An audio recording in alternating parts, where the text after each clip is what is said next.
My guest today is the former guitarist of Rev Theory. He is better known as Rikki Lixx. His name is Richard Thomas. Hi, Richard. How are you? Hey, how are you doing? I'm fine. Yeah, I'm fine, thank you. I want to know how the music come in your life just to begin the interview. Man, I started playing guitar when I was 10 years old. And it's really right from that moment, I decided that I was going to do exactly what Slash did. And I didn't quite do that, but that was my dream back then. And so I just kind of went for it, and things seemed to work out, I guess, but I don't really, I'm glad to be out of it, to be honest with you, and as a solo artist. You talk about Slash. This is the guy who inspired you? Yeah, he was my favorite guitar player. And Guns N' Roses was my favorite band. I mean, I grew up listening to Guns N' Roses and Metallica, and that was kind of it to begin with, because I don't know. I guess I was kind of like I was young, so I just kind of like pushed everything else away. I hated everything else except for those bands. It's not that way anymore at all, but. Can you talk about how you became a member of Rev Theory, and why the name of Rikki Lixx? Okay, well, let me start with the name, because that comes from a band I was in on Atlantic Records called Operator. I was in that band for 2 years before I joined Rev, and that's where the rhythm guitar player and a good friend of mine, Paul Phillips, the former guitarist for Puddle of Mudd, he just one day, he's just like, Rikki Lixx, he just said it, and it stuck. I mean, that's not something I would ever call myself, but it just kind of started that way. So the Rikki Lixx thing happened there, and then, I met the Rev guys while I was on tour with Operator. We actually played a fly date with them way back before they brought me in, and then basically everything fell apart with Operator, and I moved to Rev Theory, and that was that. And I was in Rev for like 5 years. With Rev Theory, you have some big song like you have Hell Yeah, you have the song of Randy Orton, Voice. For you, what is the biggest song Rev Theory have produced, and why? Well, I think I wasn't in on Light It Up. So that record was already done before I joined the band. So I'm going to have to say that the Justice record is my favorite, because I actually played on it, co-wrote the record. But, to be completely honest with you, I am completely out of the secular world. Completely. I'm a Christian solo artist now, so to be completely honest with you, right now I don't like any of this. But no, I mean, it was what it was. It happened, So just a last question with about Rev Theory. Just before I talk about your solo career. According of you, what is the biggest moment you have with the Rev Theory?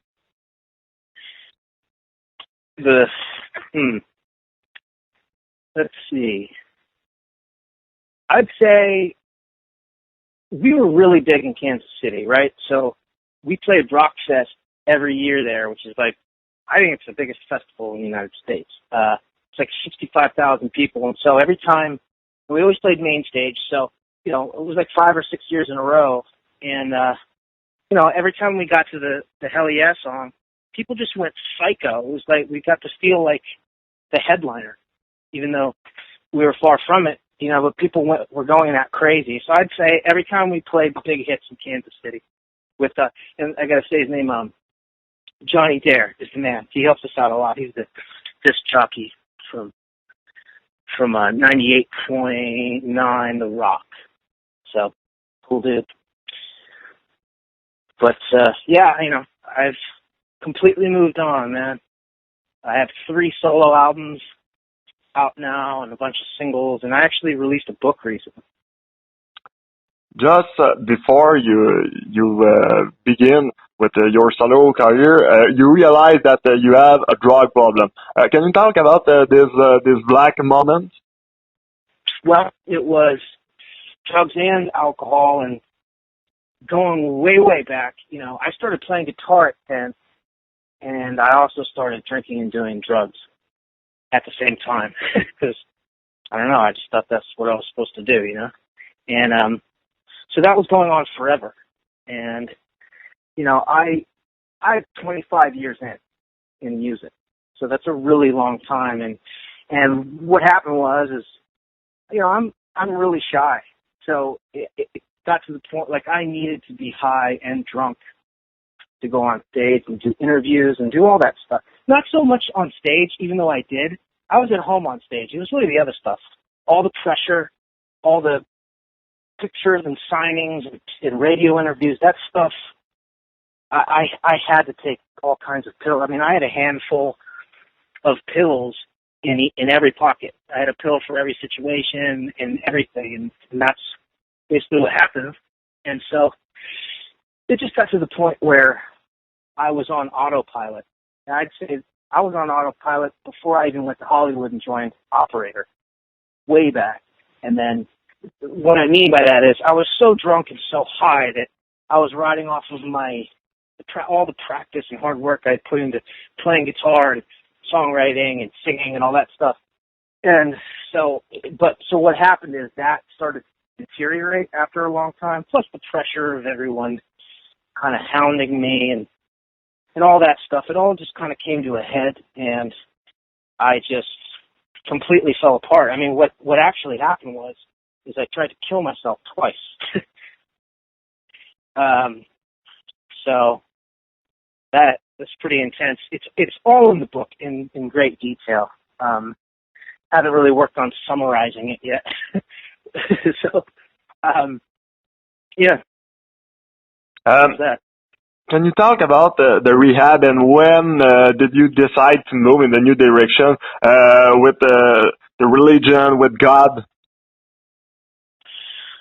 Okay, so right around after I left Rev Theory, things got really crazy. I won't get into it because you won't be able to air me talking about it, but it's in the book, and things got crazy, and so that's when I tried to kill myself a couple times, and then of course I was forced to go into rehab because of that situation, which was a good thing, So I went willingly and went through that stuff, and the truth of the matter is that I got sober, and I was still miserable, and I still wanted to kill myself. So I was like, all right, what's going on here?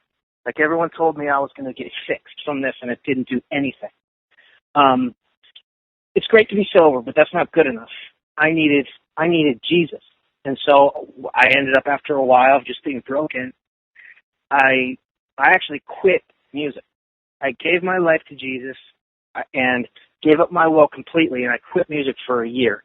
And in my mind, I was done. I was never going to do music again. I'm like, I'm out. Like, I'm not, my family needs me, and I can't get to a place where I want to try to take my life again. That's awful. So I'm like, I'm out of this.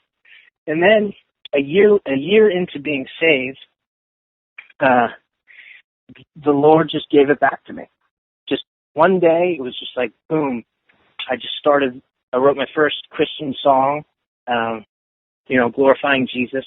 And my Uncle Joe actually helped co-write lyrics on the first record, Truth. And then it just snowballed after that.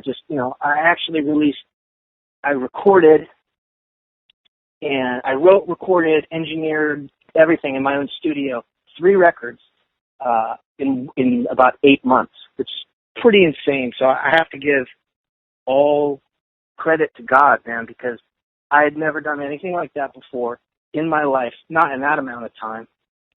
3 records, that's crazy. So so that happened, and then the book came into play. I got a publishing deal, and that came out October 25th last year, and things have been good. I actually started recording the entire book of Psalms, all out of the Bible. It's all 150 Psalms.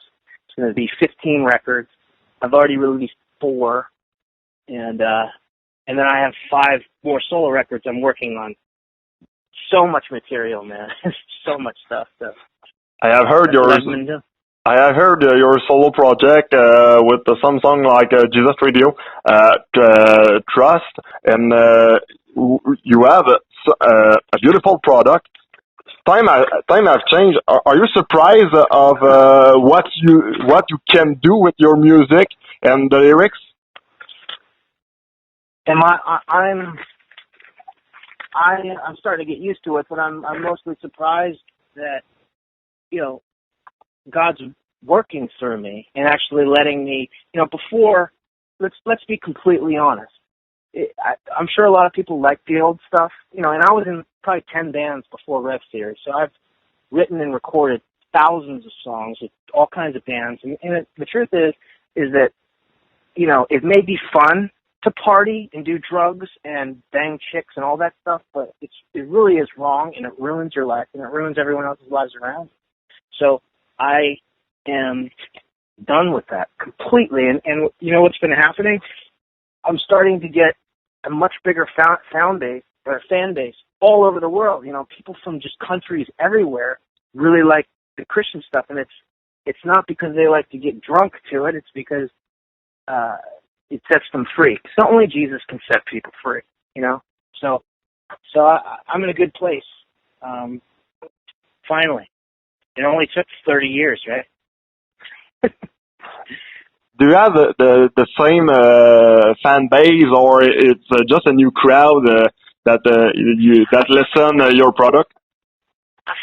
Well, it's everyone from before that liked Rev Theory and Operator and a lot of bands that I was in before. I'm sure that I lost some people, but some people, because a lot of people don't want to hear about God.